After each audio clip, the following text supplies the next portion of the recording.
New England Patriots 13. Hello from the Levi's Stadium engineering room, where the guys down here have been kind enough to invite me to do another post-game show. That was the commanding victory that the 49ers needed to get right.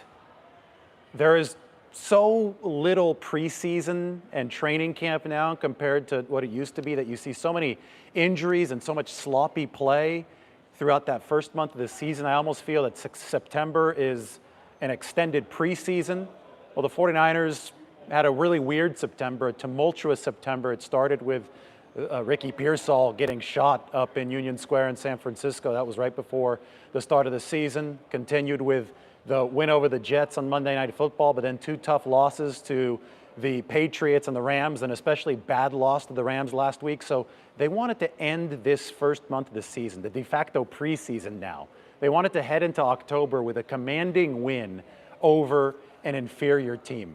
And that is exactly what the 49ers did to the New England Patriots in this game. 30 points, that's commanding on the offensive side of the ball. 13 points, that's a commanding performance on the defensive side of the ball. But of course, we can delve deeper into things, and Brock Purdy, sensational. I mean, he had passes of 50-plus yards, a pass of 45 yards to Deebo Samuel. I think the 50-plus was the Jawan Jennings. There was a deeper one, too, 30-something yards to Brandon Ayuk to open this football game. Brock Purdy is now the NFL leader in passing yardage again. And it just goes to show you that the 49ers are throwing the ball a little bit more this year. It's one of my big things that I was saying coming out of last season, right? That San Francisco was going to throw the ball more often. We saw that in the postseason for the 49ers. 109 called pass plays versus 77 called run plays. They've got an MVP type of quarterback in Brock Purdy, just dropping dimes downfield. I mean, he's not afraid to push the ball far downfield, which I think is significant in and of itself. And he's doing all this behind an offensive line that I don't think had a great game in pass protection today. It's 2 straight weeks that it's been a little shoddy in pass protection. But since Purdy is one of the best scramblers in the game, the way that he can escape behind the line of scrimmage and create, and then he's so accurate downfield, he's just really, really damn good. He can carry the 49ers by himself. As long as Brock Purdy is healthy and ready to go, even if things aren't going well in other phases of the game, San Francisco is going to be a contender, not only for the playoffs, but probably for the Super Bowl. That's just how good of a quarterback he is. He is #1 in the league in passing yardage after this game. Now, I say that the 49ers can perform really well even if they don't have other phases of the game firing. Today, the defense was firing. And they've got a Hall of Famer, at least one, on that side of the ball, future Hall of Famer in Fred Warner. Now, he hurt his ankle and didn't play after halftime, but I'm about to head to the 49ers locker room here at Levi's, and I'm going to check into that. But I just do believe that if the 49ers had needed Fred Warner to come back based on the mannerisms on the sideline, he was really active on the sideline. I didn't see a limp either. I think that Fred Warner would have returned to this game. So let's talk about the first half that Fred Warner delivered in this game.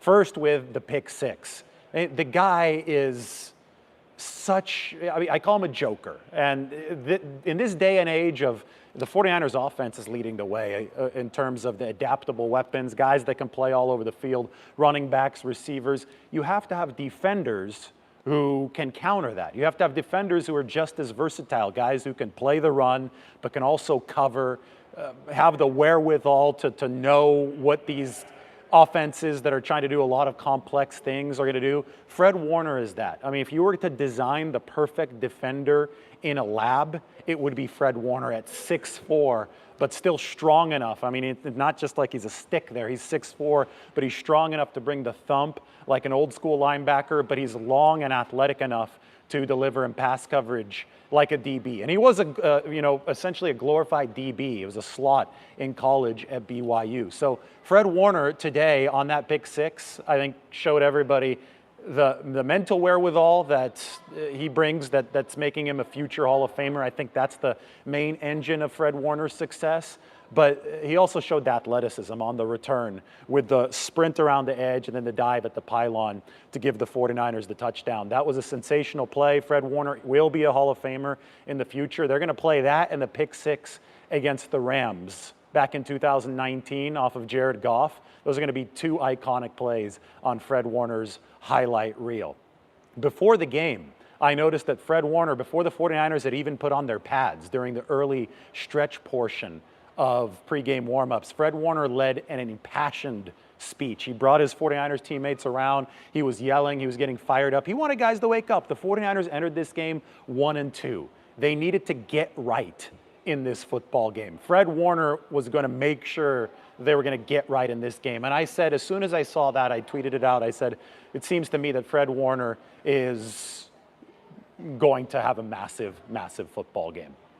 I'm not going out on a limb by saying that in front of any game, but today I was sure because I saw Fred Warner do something that I hadn't seen before, and that was lead that pregame huddle before the 49ers even put on their uniform. He was locked in. He knew the importance of this game for the 49ers to kind of get on that right track heading into October, and he got the job done.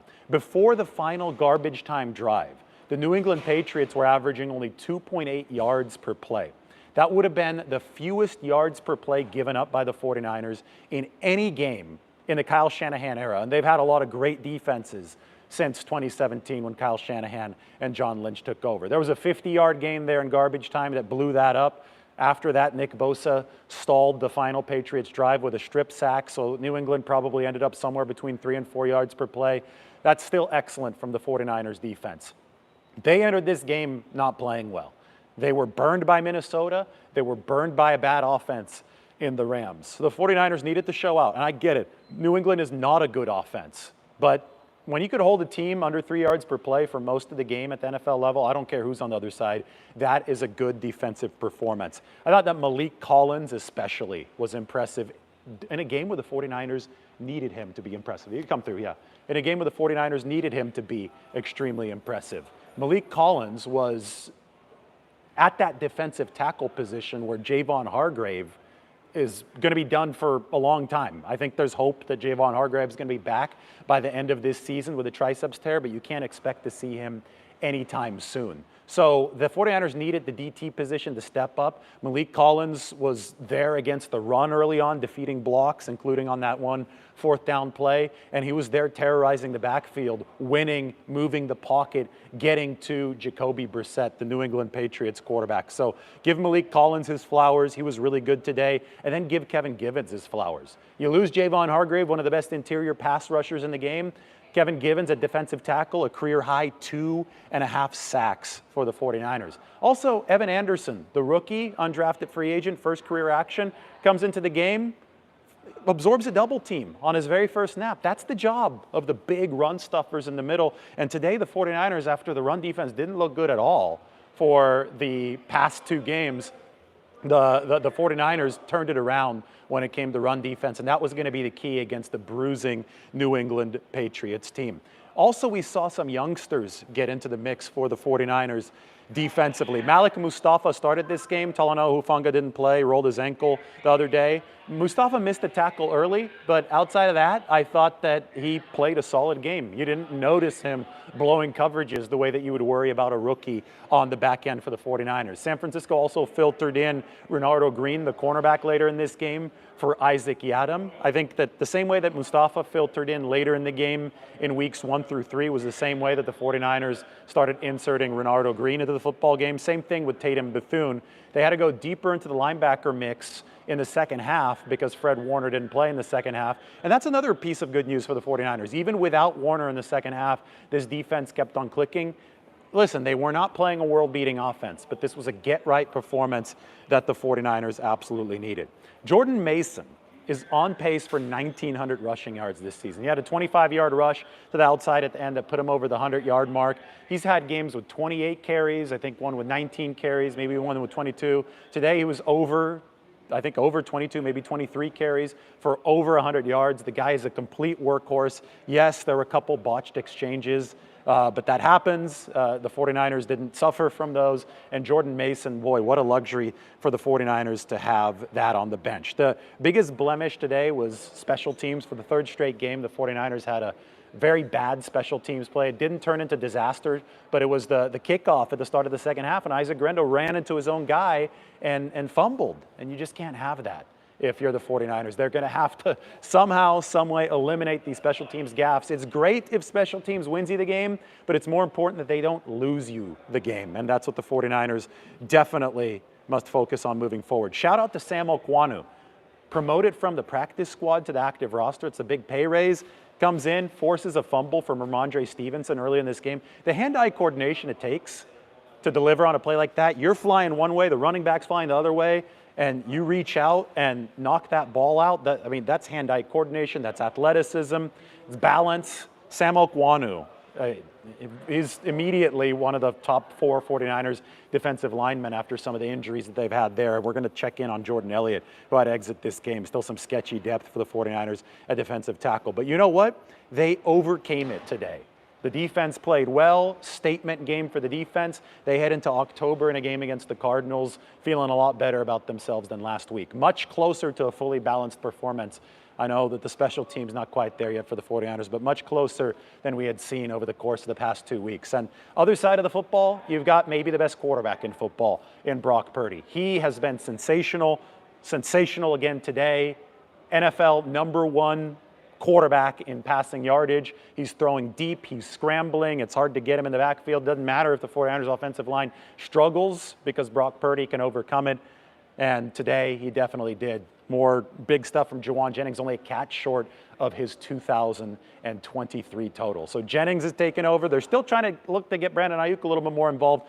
First completion of the day, long route from Juwan Jennings on the post, and that opened up Brandon Ayuk underneath on the crosser, and he was open. He didn't really have to work to get open. So it looked like they were trying to get Ayuk involved, but then we didn't hear from him until the diving catch later in the game. And I thought that, okay, maybe this will break Brandon Ayuk out of the slump. Maybe it will. We'll see next week. But it wasn't a huge game from Ayuk. Right now, it's Jennings who's definitely stepping up more for the 49ers. So that's a big win. They're 2-2. They head into October. I say preseason is over. Now the regular season begins. The Cardinals coming in.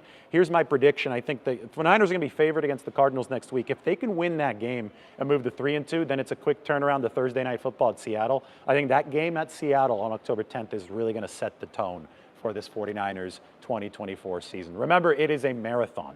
It is not a sprint. And the 49ers positioning themselves in this marathon early on. Today was a big day for that as they beat the Patriots 30-13. All right, I'm headed to the locker room. We will talk to everybody very soon.